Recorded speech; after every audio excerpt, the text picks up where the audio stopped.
Hi everybody. Here you have a meal that's coming together so that we could use the ketchup that we made yesterday. And it's going to be turkey burgers. So we've had a pound of ground turkey and we're going to mix in about half of an envelope of onion soup mix. You can use any kind. Give it some umami flavor. We'll be adding about 2 big tablespoons of mayonnaise and a tablespoon of Dijon mustard and about a scant teaspoon of Perrin's Worcestershire sauce. Then we'll be adding half a cup of flavored breadcrumbs. I'm using these 4C seasoned breadcrumbs, but you could use any kind of breadcrumbs that you want. Now, that's really all that's going to go into the burgers. The pound of meat will make 4 nice quarter-pound burgers, and they'll still be juicy and really very, very nicely flavored. The rest of the meal is going to be grilled corn on the cob, which is fresh in our local farmer's market, and a salad. And of course, we'll dress the whole thing with ketchup.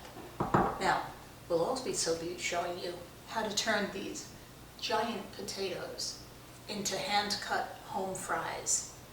Absolutely easy, fabulously delicious, and another reason to use the wonderful ketchup. So, let's get this mixed up and started. All right, so Ken is going to start mixing.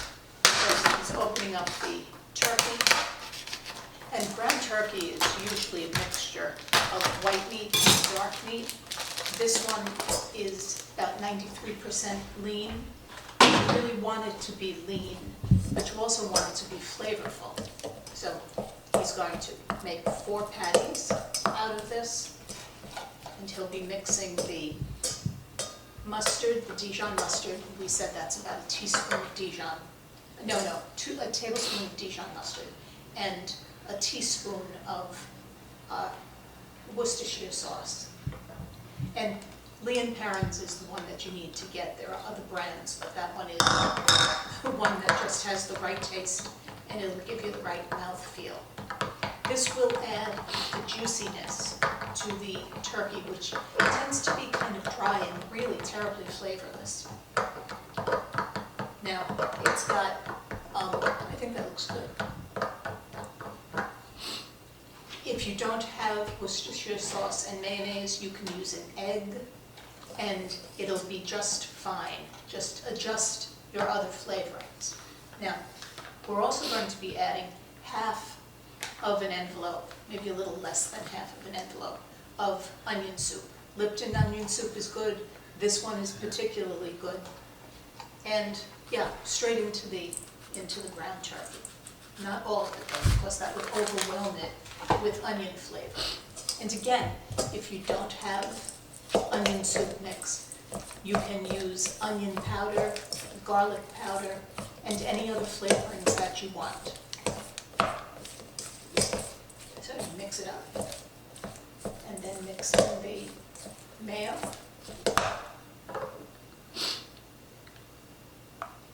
And then add the breadcrumbs, mix it thoroughly, and form it into patties. And then we're going to let it sit for about an hour so that the breadcrumbs can absorb any excess liquid. And they'll be nice and tight and grillable burgers. So let's see how that goes.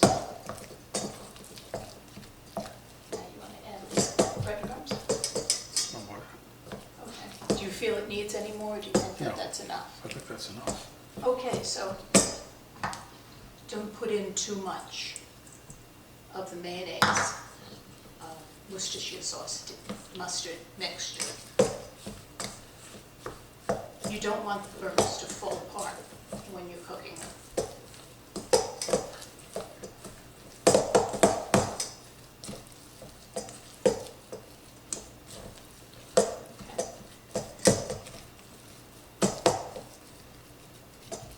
More? I think so. That's a little bit too mousse-like.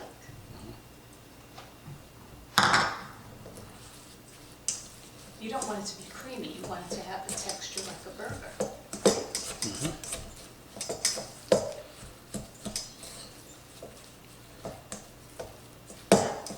Shape them into 4 as close to equal sized patties as you can.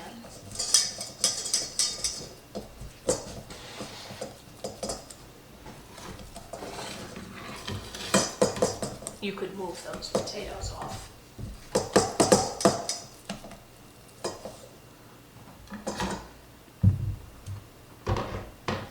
And all of this is because it's the first 88-degree day in New York, and we have homemade ketchup, so we're finding ways to use it.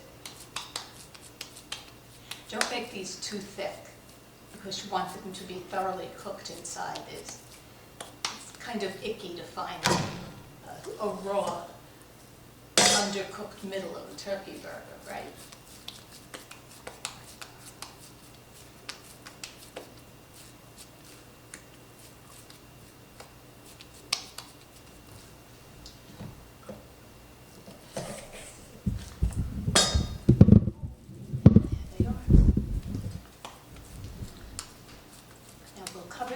With some plastic wrap and keep it in the fridge until we're ready to grill, at least an hour.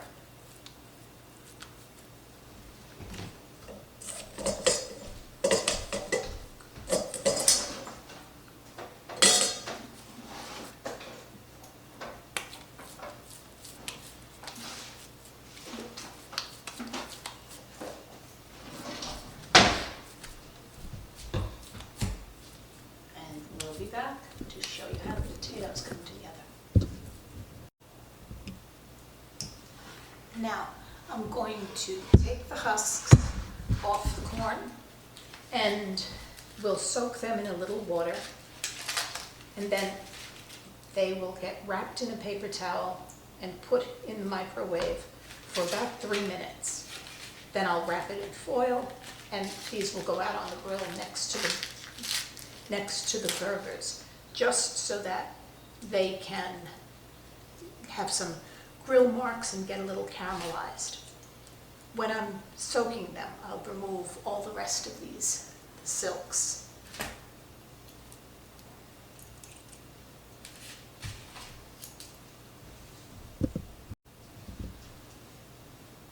And now, let's prep the potatoes. These are enormous potatoes. Our market seems to get these several times a year, and we really enjoy them as fries. I usually put them into the air fryer, but I don't have one available today. So these are going to go into the microwave for about, I guess, 5 minutes for the whole lot of them. And then we'll set them on a tray and bake them flat side down. We'll bake them for about 20 minutes on one side, flip them and give them 18 minutes on the other. I'm going to season these with salt, pepper, and I have some spicy, smoky paprika. Gives them a little bit of extra color, and it's got just that little kick. We find that we like these potato rounds a little bit better than long ones. You get enough caramelization on this part. And if you had them in potato sticks, you have to turn them more frequently, and I find that the cooking can either be too much or too little. You'll notice I'm cutting these about 1/16 of an inch wide. It's, for me, the right size for dipping, sharing, and I always think, oh, I'll use them for leftovers for eggs in the morning, but I haven't had any left over yet. So there you go.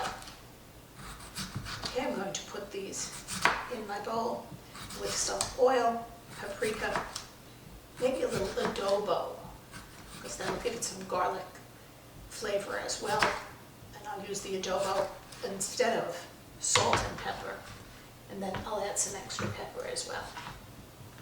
Now let me put this into the bowl.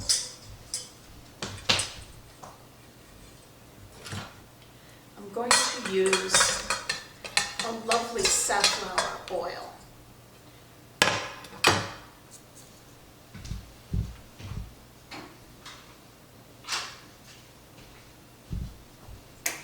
Safflower and sunflower oil. It gives them a crispness that olive oil doesn't permit. The olive oil has a lower heat point and doesn't brown as quickly.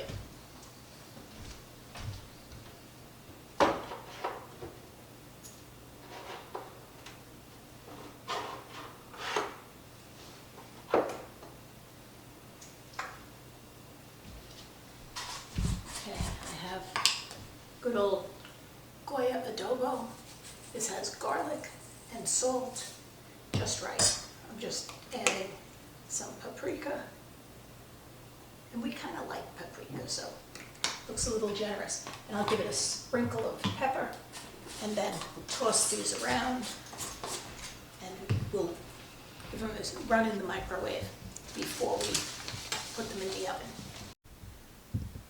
Now, let's get this salad made.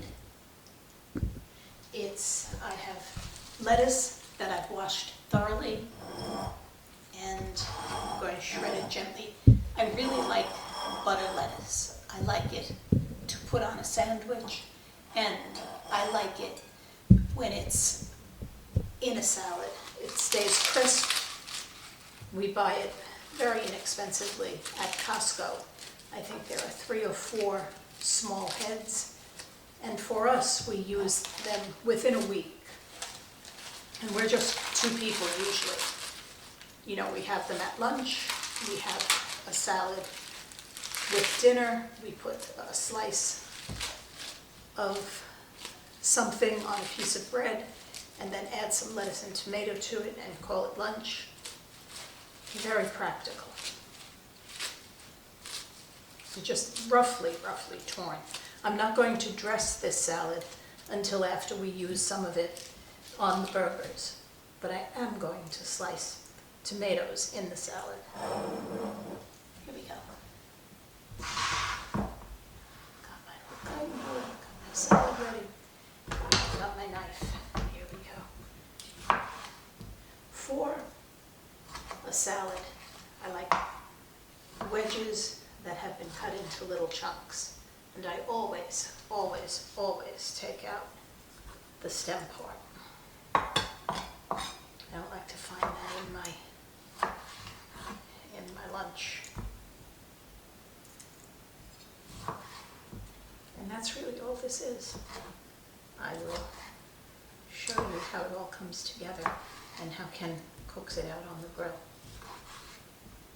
I think he's planning to cook the corn on the grill and the potatoes in the oven, because the tray takes up too much space on the surface of the grill. See, all comes out. And yes, I will be able to separate it from all the other parts, so it's not going to, the stem part is not going to wind up in the salad. I also have some really nice tiny cucumbers, and when it's summer we use these cucumbers, cut them up and put them in a salad. But if you're having burgers or something like that, it's really fun to cut these lengthwise and have a very fresh pickle on the side of your plate. That's what I'm going to do with these guys.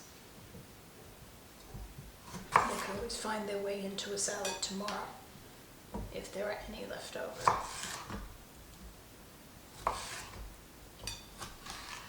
Okay, there you have it. Yum.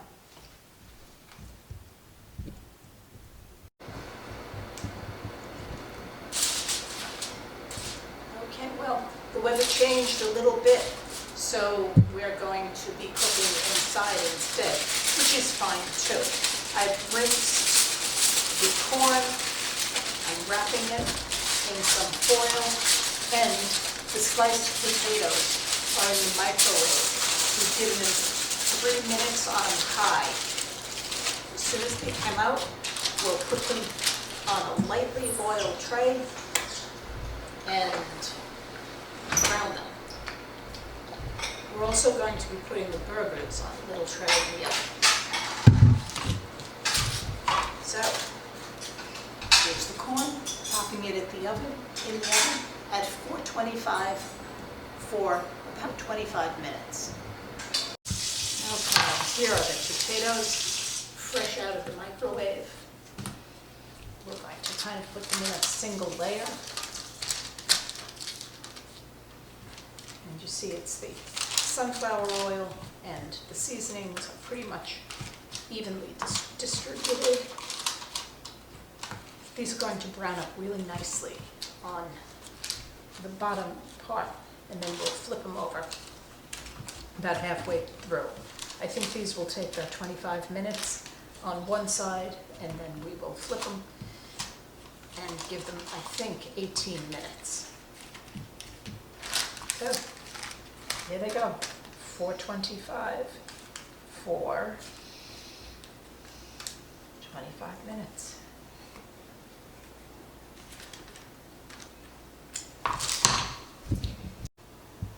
And here we have the turkey burgers. We put a little coating of breadcrumbs on top, and Ken is going to do them in the frying pan outside on the hot grill.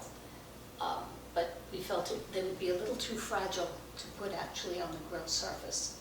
So I'll show you what that looks like in a moment. And here we go. We've got the burgers going on. It's a little bit windy and it got a little cold, so we did everything else indoors. We were going to eat out here today, but that didn't work. You could hear all the birds. But let me give you a look. This is where we would be eating. Except it's cold, so we're just here hoping the wind doesn't blow out the flame underneath the grill. All right, I'll be back when they get turned. Okay, they're getting flipped. They smell kind of good, don't they? Mm-hmm. They have a lot of like oniony and good kind of burger smell. And they look nice and caramelized. Okay. All right, here they are. The buns got lightly toasted in the oven. And here we go.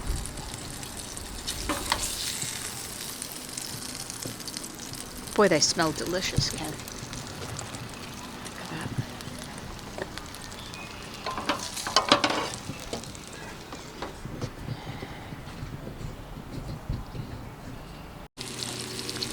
All right, here they are. The buns got lightly toasted in the oven. And here we go.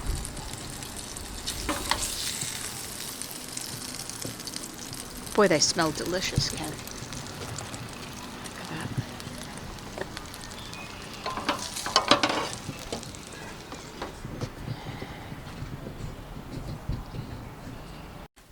Here it is. Ketchup, lettuce, tomato. We kind of have a perfect meal. Enjoy.